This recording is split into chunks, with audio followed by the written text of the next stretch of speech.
कि ये देश का बड़ा दुर्भाग्य है। पूरी दिल्ली में त्राही त्राही हो जाती है। एक फॉर्मेलिटी के तौर पे हर साल केंद्र सरकार एक मीटिंग करती है। पिछली सरकार थी, बोले ऑड इवन कर दोगे, ये आएगी 50% कैपिंग कर दोगे। ये परमानेंट सॉल्यूशन है क्या? सॉल्यूशन क्या है? सॉल्यूशन की दिशा में क्या कदम उठाए जा रहे हैं?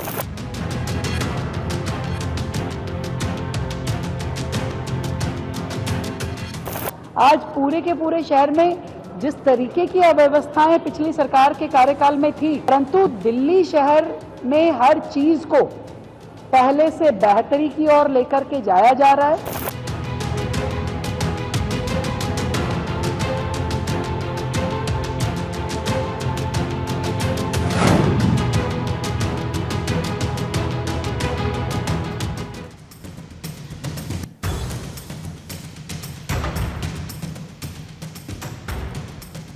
नमस्कार, आप सभी का स्वागत है भारत 24 पर। मैं हूं आपके साथ पूर्णिमा मिश्रा। शाम के 6 बज चुके हैं और वक्त है दहाड़ का। दिल्ली में लगातार बढ़ते हुए वायु प्रदूषण से जनता परेशान है। हवा में ऑक्सीजन की बजाय जहर घुल चुका है और आज भी दिल्ली में AQI 400 के पार रिकॉर्ड हुआ, जो हवा की बेहद खतरनाक स्थिति को दिखाता है। लेकिन दूसरी तरफ प्रदूषण पर जमकर राजनीति हो रही है।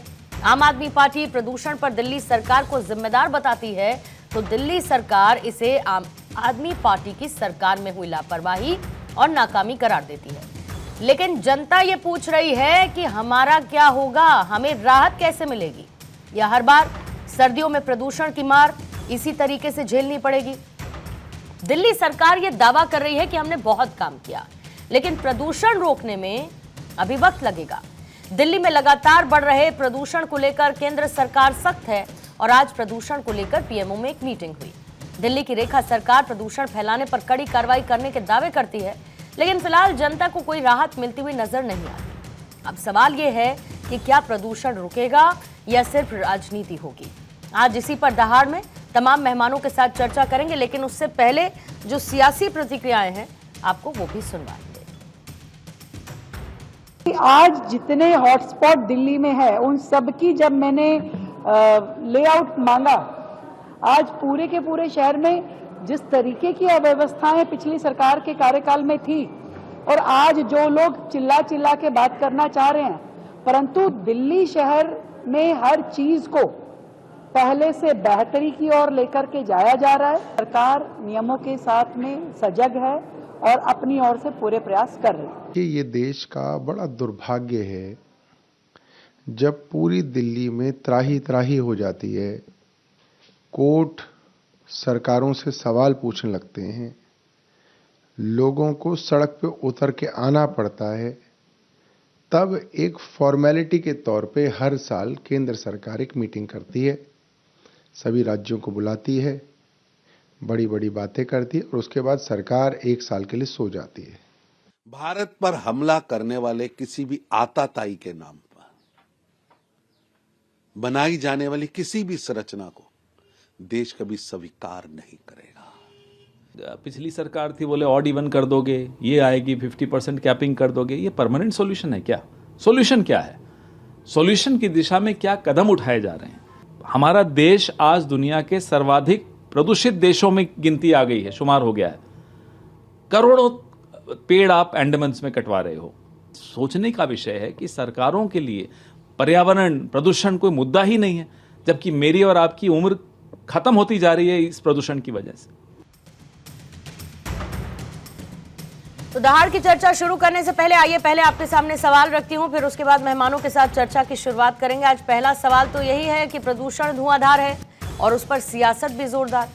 दिल्ली में सांसों का आपातकाल, जिम्मेदार कौन? जनता का बुरा हाल, बढ़ते प्रदूषण की मार।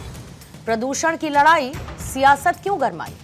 दिल्ली को प्रदूषण से मुक्ति दिलाएगा कौन?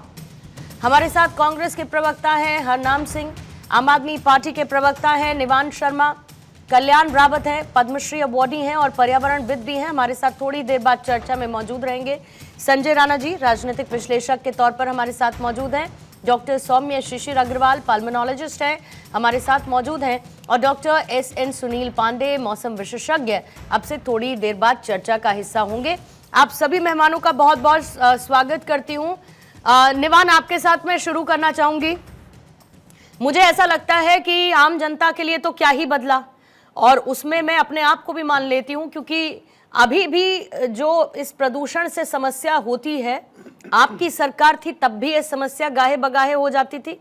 आज भी मैं इस समस्या से पीड़ित हूँ। सवाल ये उठता है कि सियासत की कुर्सी पर कौन बैठता है इससे ज्यादा महत्वपूर्ण, क्या हम किसी समाधान की तरफ बढ़ पाएंगे या सिर्फ आरोप प्रत्यारोप का दौर चलेगा? कोई कहेगा हमें दहेज में मिला, तो कोई कह देगा कि ऐसी नौबत ही क्यों आई, आपने क्या काम किया समाधान पे?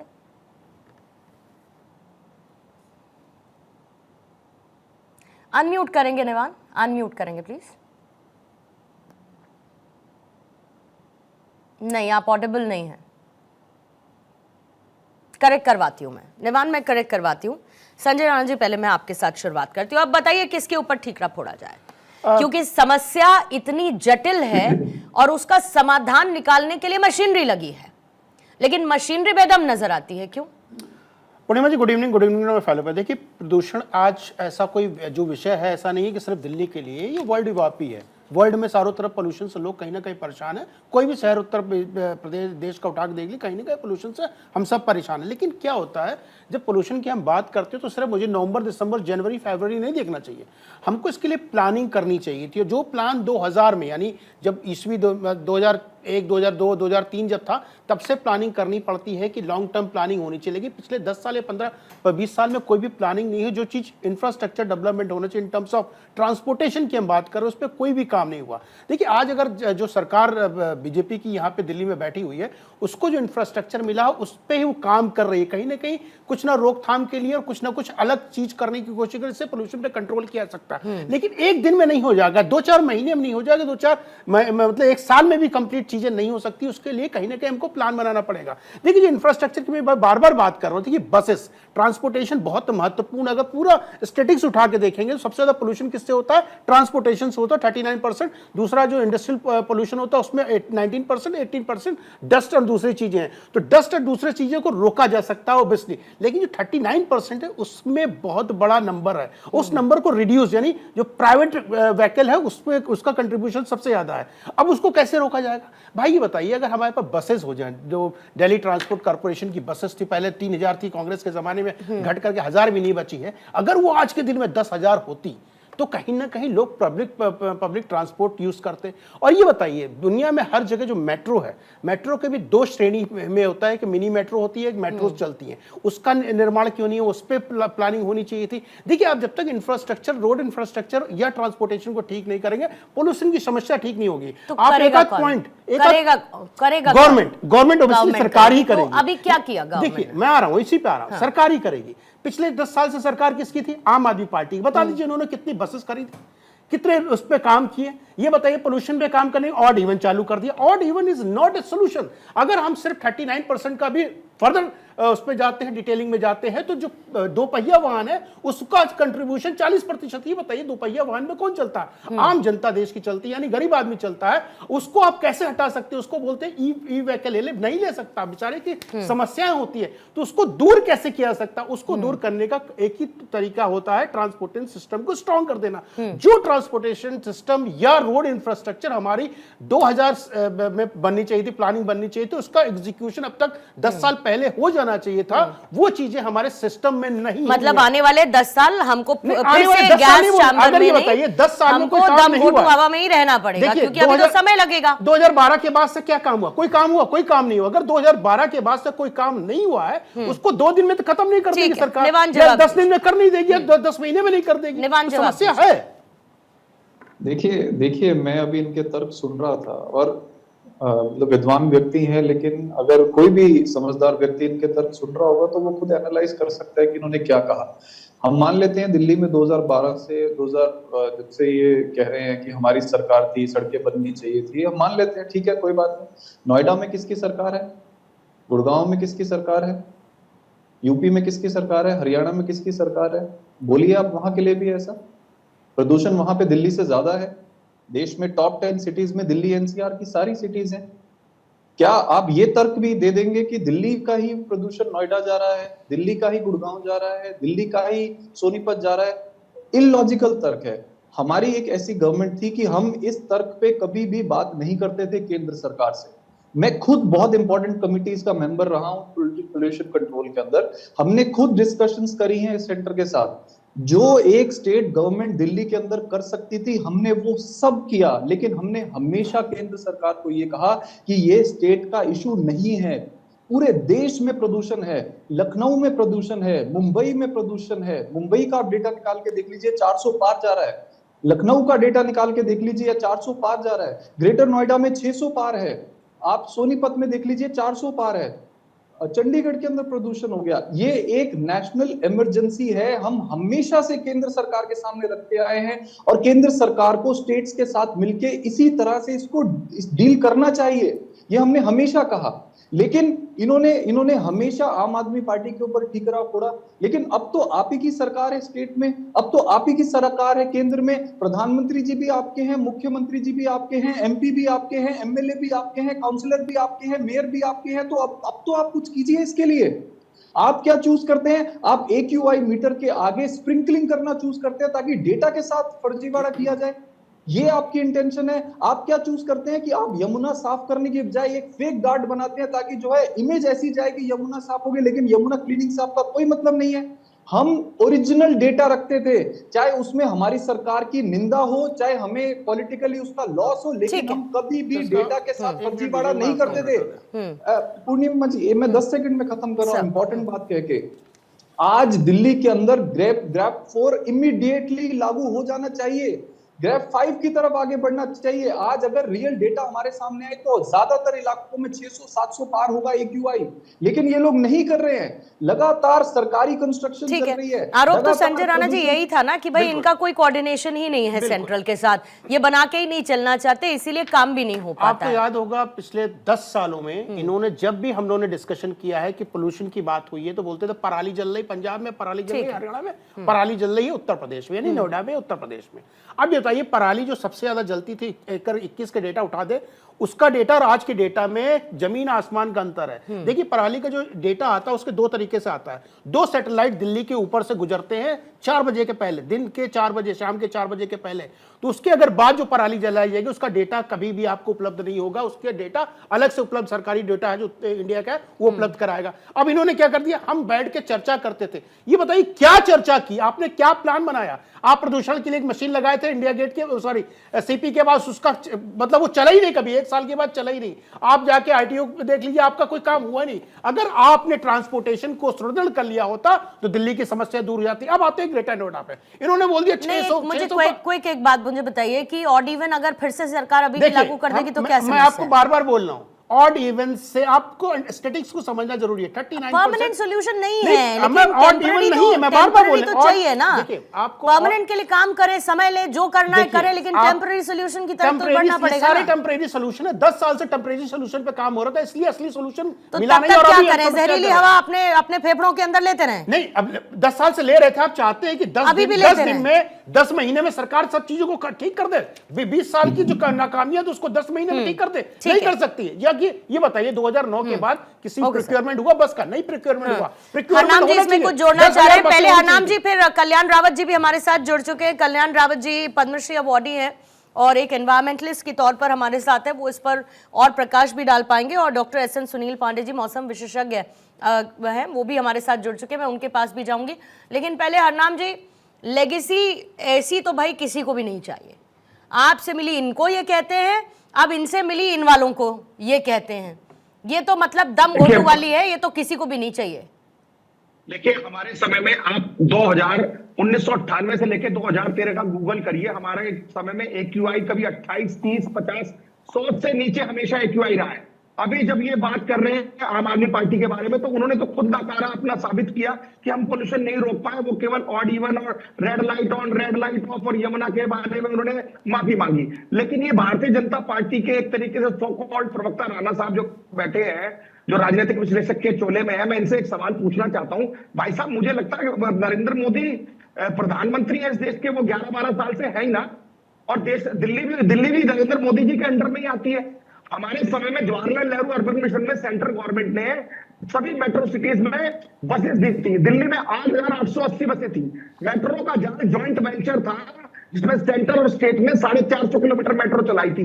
आपकी केंद्र की भारतीय जनता पार्टी सरकार हाथ पर हाथ रख के बैठती है। मान लीजिए आम आदमी पार्टी नहीं कर रही थी, बहाना बना रही थी, तो क्या प्रधानमंत्री यहाँ रहते हैं, राष्ट्रपति रहते हैं, सुप्रीम कोर्ट यहाँ पर है, देश के तमाम मंत्री एम्बेसडर रहते हैं, तो क्या केंद्र की भारतीय जनता पार्टी सरकार ने क्या दिल्ली के अंदर कोई मेट्रो का जाल 5 किलोमीटर आगे बढ़ाया? क्या कोई जवाहरलाल नेहरू अर्बन मिशन की तरह कोई पब्लिक ट्रांसपोर्ट में उन्होंने बसों का एड ऑन किया? क्या कोई नए एनएचएआई ने फ्लाईओवर बनाए जिससे कि पोल्यूशन कम हो, जिससे ट्रैफिक कंजेशन हो? क्या इससे क्या कोई ग्रीनरी पर इन्होंने कोई एनवायरमेंट डिपार्टमेंट ने भारत सरकार के कोई अपना एक्सपेंशन किया? तो ये कोई बचने का वजह नहीं है कि इन्होंने नहीं किया अब हमने नहीं किया। आज तो ट्रिपल इंजन की सरकार है, मोदी जी के पास सब कुछ है। 11 साल से मोदी जी केंद्र, साल से दिल्ली में उनकी सरकार, निगम में उनकी सरकारें कर लीजिए, कौन रोक रहा है आपको? ठीक है। मैं इसका जवाब लेने से पहले, क्योंकि आप बात कर रहे थे कि कांग्रेस के समय में जब दिल्ली में सरकार थी तो पोल्यूशन कुछ भी नहीं होता था, एयर पोल्यूशन, तो मैं बस निकाल के ही बैठी थी पिछला डेटा, हिस्टोरिकल डेटा साहब, एक एक नंबर बताऊंगी, 400 पार है। पता नहीं कौन सा 20-30 आपको नजर आया, शून्य हटा दिया आपने। मतलब बोल के निकल जाओ कुछ भी, आप भी निकालिए, फिर मैं भी आपको, मेरे सामने है साहब, मेरे सामने ये सब बातें मत किया कीजिए, बातें मत किया कीजिए। ऐसा लगता है फिर तो शीला दीक्षित के समय में कंस्ट्रक्शन ही नहीं होता था, कंस्ट्रक्शन की वजह से पोल्यूशन ही नहीं होता था, तब तो पराली भी नहीं जलती थी, फिर ऐसा लगता है साहब। अच्छा, मुझसे सवाल करा तो जवाब भी ले लीजिए। अरे मैंने आपको डेटा बताया, सवाल नहीं पूछा मैंने आपसे, मैंने आपके डेटा को करेक्ट किया जो आप कर नहीं पाए थे। ग्रीन कवर एरिया हमने एक्सपेंशन किया। कल्याण साहब, कल्याण रावत जी, कल्याण रावत जी, मैं बस इतना समझना चाहती हूँ कि आखिर कब तक सियासत के बीच आम जनता अपना दम घोटती रहेगी इस प्रदूषण के बीच में। और जिस बात का जिक्र निवांत शर्मा ने किया, आम आदमी पार्टी के प्रवक्ता हैं, लेकिन एक बात मैं ये जरूर आपसे समझना चाहती हूँ कि ये हाई टाइम नहीं है कि हमें इसे एक नेशनल प्रॉब्लम के पर्सपेक्टिव पे ट्रीट करना चाहिए, बनस्पत इसके कि हम स्टेट वाइज इसमें उलझे रहें कि भाई कौन से स्टेट में ज्यादा पोल्यूशन और कौन से स्टेट में कम पोल्यूशन? आपने ठीक कहा, और मैं ये कहना चाहूँगा कि ये प्रदूषण तो पूरे विश्व की समस्या बनी हुई है, लेकिन दिल्ली की समस्या ज़्यादा ही है। और दिल्ली में इस तरह से दिखता है कि जैसे आदमी किसी धुएं के बीच में जी रहा हो और मास्क लेकर के चल रहा है। वैसे तो प्रदूषण अब पहाड़ों में भी होने लगा है, लेकिन दिल्ली और कुछ महानगरों में ज़्यादा ही होने लगा है। और अगर इसी तरह से प्रदूषण बढ़ता रहा तो ये लोगों के स्वास्थ्य पर कितना गंभीर असर पड़ेगा, ये एक चिंतन का विषय है। और जहां तक इसको कम करने की बात है, ये केवल सरकार नहीं कर सकती है, बल्कि ये सारे मिलजुल करके ये काम करना पड़ेगा। अगर सारे लोग जो हैं मिल करके इस प्रदूषण के लिए कदम नहीं बढ़ाएंगे तो आने वाले समय में जीना मुश्किल हो जाएगा। सारे हॉस्पिटल के बेड पूरे भरे पड़े हैं, लोग इतने बीमार हो गए हैं, श्वास की बीमारी से जूझ रहे हैं। ये सारा जो ग्लोबल वार्मिंग हो रहा है या इसी धुएं से हो रहा है, इसका सबसे बड़ा असर अभी तो महानगरों में है, अब ऊपर हिमालय में भी होने लगा है। अभी हिमालय की बर्फ लगातार पिघल रही है। मैं तो हिमालय से बात कर रहा हूँ, हिमालय में बर्फ रही नहीं गई है, क्योंकि ये जो कार्बन है ये हिमालय तक भी पहुंच चुका है। तो ये मैं ये कहना चाहता हूँ कि ये जो आप दिल्ली की बात कर रहे हैं, ये दिल्ली में जो इतना ज्यादा प्रदूषण जो बढ़ रहा है, इसके लिए वहाँ की यातायात व्यवस्था ज्यादा जिम्मेदार है और उसको कंट्रोल करने की जरूरत है। एक ऐसा प्रबंधन करना पड़ेगा कि अधिक से अधिक जो है ये जैविक जो वो है ऊर्जा है, इसका कम से कम प्रयोग किया जाए। और दूसरी बात, वहाँ जंगलों का विस्तार किया जाए। लोग अपने घरों में जंगल लगाएं, अपने जगह नहीं है तो गमले लगाएं, लेकिन घरों में कम से कम अपने ऑक्सीजन के लिए इतना पेड़ लगाएं ताकि वो जिंदा रह सकें। अगर शहरों में रहना है तो ये शहरों की जो जिंदगानी है ये आने वाले समय में और भयभीत होने वाली है, क्योंकि जिस तरह से ग्लोबल वार्मिंग और जो ये गैसें ज्यादा बन रही हैं, कार्बन सबसे ज्यादा है और यही कार्बन हमारे लिए सबसे ज्यादा खतरनाक है। अब गंदगी तो इतनी होगी, उससे तो मीथेन से भी पैदा हो रही है। सारे जो स्थिति है, जो जितने भी गैसें हैं ये हमारे लिए बहुत नुकसानदायक बन चुके हैं और सबसे बड़ा असर बूढ़ों पे पड़ रहा है, सबसे बड़ा असर जो है बच्चों पे पड़ रहा है। बिल्कुल। और उनको कौन देखेगा, ये सबसे बड़ी मैं समझता हूं कि रावत साहब इतनी भयभीत स्थिति है कि कई बार जब आपको खांसी उससे आपको डर लगने लगता है। पहले जो खांसी आपको 4 दिन 5 दिन में चली जाती थी, महीना 2 महीना तक आप इससे छुटकारा नहीं पा रहेंगे। इतनी ज्यादा बड़ी समस्या युवाओं के अंदर, बच्चों के अंदर, जो बूढ़े हैं जिनको ऑलरेडी रेस्पिरेटरी प्रॉब्लम्स हैं, उनके लिए ये बड़ी एक दिक्कत बनती जा रही है। लेकिन दूसरी तरफ सुनील पांडे साहब, फिर उसके बाद शिशिर अग्रवाल जी मैं आपके पास आती हूँ, और आज थोड़ा समय भी कम है, मुझे लगता है बहुत ज्यादा काउंटर क्वेश्चंस की तरफ भी मैं नहीं जा पाऊंगी। लेकिन सुनील पांडे साहब, हर बार मौसम पर निर्भरता, मुझे इतना याद है कि एक आर्टिफिशियल रेन की कोशिश हुई सर। देखिए सर, आर्टिफिशियल रेन की कोशिश हुई एक, देखिए क्या हो गया जी? देखिए, आर्टिफिशियल रेन तभी हो पाती है जब 30% के ऊपर नमी हो, और 20% नमी थी बादलों में, जिसकी वजह से आर्टिफिशियल रेन हमारी सफल नहीं हो सकी। और प्रदूषण बढ़ने का सबसे, देखिए, एक मौसम की मार भी बहुत बड़ी चीज होती है। जो मौसम बदलता है, तापमान गिरते हैं तो ठंडी हवा सघन हो जाती है, और जो हमारे पॉल्यूशन होता है, जो प्रदूषक होते हैं, वो जमीन के पास इकट्ठे होने लगते हैं। इसको टेम्परेचर इन्वर्जन कहते हैं। ये टेम्परेचर इन्वर्जन की स्थिति जब बनती है तो उसमें ऊपर गर्म हवा की परत बन जाती है और नीचे ठंडी हवा की परत बन जाती है। तो गर्म हवा की जो ऊपर परत बनती, जो ब्लैंकेट बन जाता है, वो हमारे सारे प्रदूषकों को, चाहे वो कार्बन डाइऑक्साइड हो, ग्रीन हाउस गैसेज हो, सबको नीचे इकट्ठा कर लेता है। इसके बाद सर्दियों में दिन छोटे होते हैं। दिन छोटे होने पर उनकी जो यूवी किरणें होती हैं वो कमजोर हो जाती हैं, और उनके कमजोर होने से जो हमारे पोल्यूशन होता है, जो पोल्यूटेड कण होते हैं, उनके विघटन की प्रक्रिया बहुत धीमी हो जाती है। इसके बाद हमारी मानवीय गतिविधियां, हम सर्दियों में अंगीठी भी जलाते हैं, हम कोयला भी जलाते हैं। गरीब लोग जो हमारे जो बाहर रहते हैं, जिनके पास कोई जगह नहीं होती है, वो टायर भी जलाते हैं, पॉलीथीन भी जलाते हैं, कूड़ा जलाते हैं, पराली भी इसके बाद पराली जलती है। हमारे पूरे पश्चिमी उत्तर प्रदेश, हरियाणा, पंजाब और राजस्थान में सभी जगह पराली जलती है। लेकिन हम लोग ट्रेनिंग दे रहे हैं, लगातार यूनिवर्सिटीज में ट्रेनिंग दी जाती है, तो लोग अब समझदार हो रहे हैं, लेकिन इसमें थोड़ा टाइम लगता है। और सबसे बड़ी जो चीज है, जो हमारे परिवहन, हम अपना प्राइवेट परिवहन यूज करते हैं, हमें बिल्कुल गाड़ियों को बाहर नहीं निकालना चाहिए। हमको सिर्फ सार्वजनिक वाहन प्रयोग करने चाहिए, सार्वजनिक परिवहन का प्रयोग करना चाहिए। करते साहब, उपलब्धता हो तो किसको दिक्कत है? उपलब्धता हो तो किसको दिक्कत है? और इतना होना चाहिए उपलब्धता कि भाई सार्वजनिक वाहन, आप पब्लिक ट्रांसपोर्ट यूज कर सके, और उस तरीके से हो तो फिर किसको दिक्कत है? किसको अपना पेट्रोल फूकना है बाहर ले जाके? अपना बजट ही तो बढ़ाएगा ना सर, क्या करेगा? घर में 4-4 गाड़ियां, उनकी मेंटेनेंस करेगा, फिर उनका ये भी, किसी को क्या जरूरत है? होना चाहिए लेकिन पब्लिक ट्रांसपोर्ट उस तरीके का अवेलेबल। लेकिन एक और इंपॉर्टेंट बात है सौम्य शिविर, फिर मुझे हेडलाइंस दिखा के फिर 30 सेकंड्स में आप सब लोगों से एक और टेक ले पाऊंगी। ये कितना सीवियर आप इसको समझते हैं? बड़े जो लोग हैं वो तो फिर भी अपनी तकलीफ को बयां कर सकते हैं, छोटे छोटे बच्चे मैं देख रही हूँ इतनी समस्या से इससे जूझ रहे हैं कि ऐसा लगता है कि उनका तो बचपन इसके साथ बहुत खराब हो रहा है। आगे चल के तो उनको सिवियर प्रॉब्लम्स एस्टैब्लिश हो जाएंगी इसकी वजह से। ये शिशिर जी से मैं सवाल लेना चाह रही थी। पल्मोनोलॉजिस्ट हैं, आपने बच्चों का जिक्र किया था जी, आपने बच्चों का सर जिक्र किया था, बोलिएगा। आज के लिए air pollution is a health emergency. Air pollution is by the people for the people. हमने इंडस्ट्रियलाइजेशन किया, उसके वजह से एयर पोल्यूशन बढ़ा, और उसका मुआवजा हमें ही करना पड़ रहा है। अगर हम देखें कि एज ग्रुप जो सबसे ज़्यादा इफेक्टेड है, तो मैं बात करूंगा बूढ़े लोगों की, जिनको पहले से कोई रेस्पिरेटरी प्रॉब्लम है, सांस की अस्थमा की दिक्कत है, COPD की दिक्कत है, या कोई हार्ट की दिक्कत है, तो वो सबसे ज़्यादा सफ़र कर रहे हैं। आज के दिन हमारे OPD और IPD के नंबर अराउंड 20 to 30% बढ़ गए हैं। डेली 15-20 पेशेंट हमारे पास सांस की दिक्कत के साथ आ रहे हैं।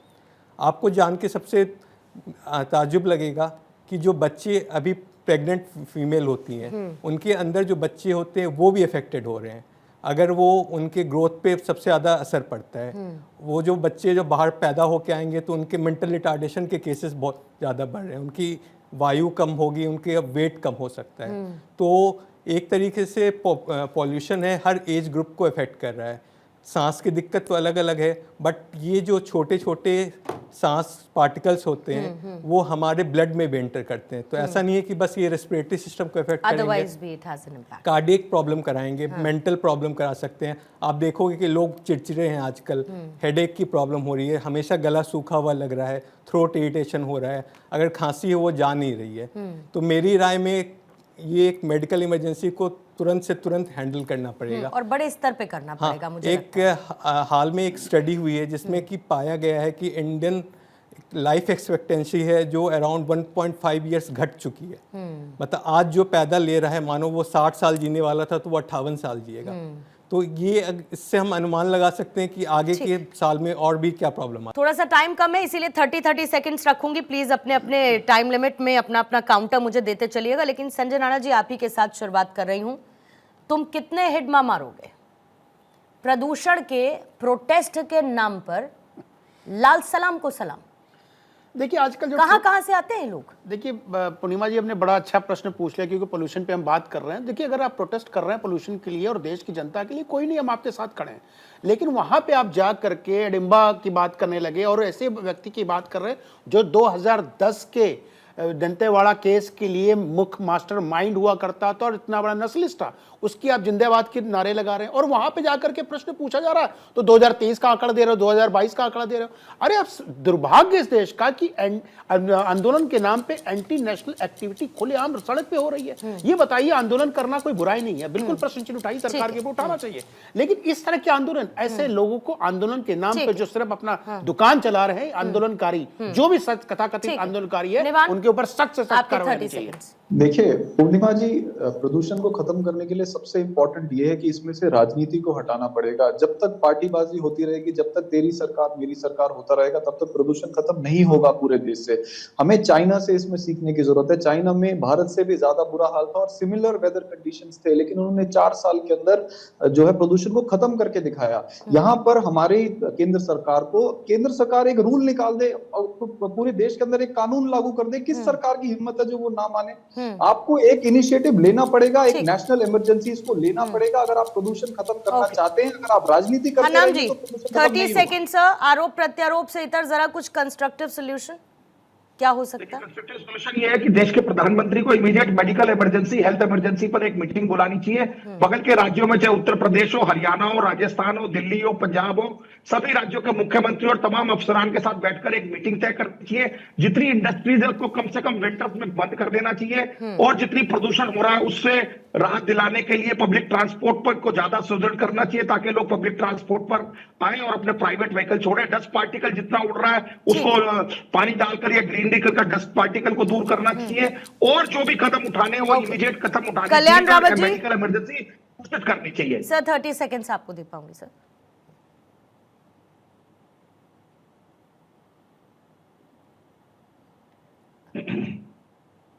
कल्याण रावत जी, आपके 30 सेकंड सर, क्लोजिंग कमेंट के लिए। ये प्रदूषण का सबसे ज्यादा जो मुद्दा है, ये आज दुनिया में सबसे ज्यादा बढ़ रहा है और इसकी तरफ सबको ध्यान देना होगा। अगर हमें जिंदगी चाहिए, हमें आगे उन्नति करनी है, विकास करना है, तो हमें सबसे पहले अपने पर्यावरण को सुधारना पड़ेगा। और इस पर्यावरण को सुधारने के लिए सबसे ज्यादा हमें हरियाली चाहिए, क्योंकि पेड़ पौधे ही इस कार्बन को सोख सकते हैं। हमें 3 बिलियन टन कार्बन को 2030 तक का लक्ष्य रखा है। बहुत बड़ा खतरा है, बहुत बड़ा खतरा है। समय रहते नहीं सीखे तो बड़ी देर हो जाएगी। सुनील पांडे जी 30 सेकंड्स आपके साथ, फिर उसके बाद आपसे बस क्लोज करूंगी। सुनील पांडे, अब हमें सबसे ज्यादा व्यक्तिगत रूप से इस पे काम करना पड़ेगा। हम सरकारों पे ये नहीं छोड़ सकते, हमारी भी जिम्मेदारी बनती है। और इसके साथ मैं आपको बताऊं कि अब आगे उत्तर पश्चिमी हवाएं जोर पकड़ेंगी और उससे प्रदूषण कम होगा सब। और आगे आने वाले दिनों में दिसंबर फर्स्ट वीक में बारिश की भी संभावना है, तो बारिश होगी तो भी प्रदूषण कम होगा। ठीक है, यही जो प्राकृतिक चीजें हैं इनसे प्रदूषण बिल्कुल उसी वहीं से एक राहत की उम्मीद है सर। एक राहत की उम्मीद वहीं से है कि नेचुरल बारिश हो जाएगी तो थोड़ा सा इससे राहत मिल पाएगी। पंजाब, हरियाणा सभी जगह। स्वामी शिशिर पॉल्यूशन बच्चों को बचाने के लिए कुछ बस पॉल्यूशन एक मेडिकल इमरजेंसी है। अगर आपको कोई भी रेस्पिरेटरी प्रॉब्लम है या कोई क्रॉनिक प्रॉब्लम है तो आप कम से कम घर से बाहर निकलिए। अगर घर से बाहर निकलना है तो जब धूप निकल जाती है तब निकलिए। अगर जब भी निकल रहे हो तो आप N95 मास्क यूज़ करें, जो कि अराउंड 95% ऑफ द पार्टिकल्स को रोक लेती है। अगर आप अपनी कोई भी रेगुलर मेडिसिन ले रहे हैं तो उसे कंटिन्यू रखें। खांसी या सांस फूल है तो तुरंत अपने डॉक्टर की सलाह लें एंड एक दूसरे का ध्यान रखें, खुश रखें। पॉलिटिकल से बेटर रहेगा कि सब मिलजुल कर काम करें तो ये सॉल्यूशन। एक बात की 100 बात है, सांसों पर समझौता नहीं किया जा सकता है। जिसकी जिम्मेदारी है उस पर समाधान निकालने की, वो समाधान निकाले, सियासत को कम से कम किनारे रख दे।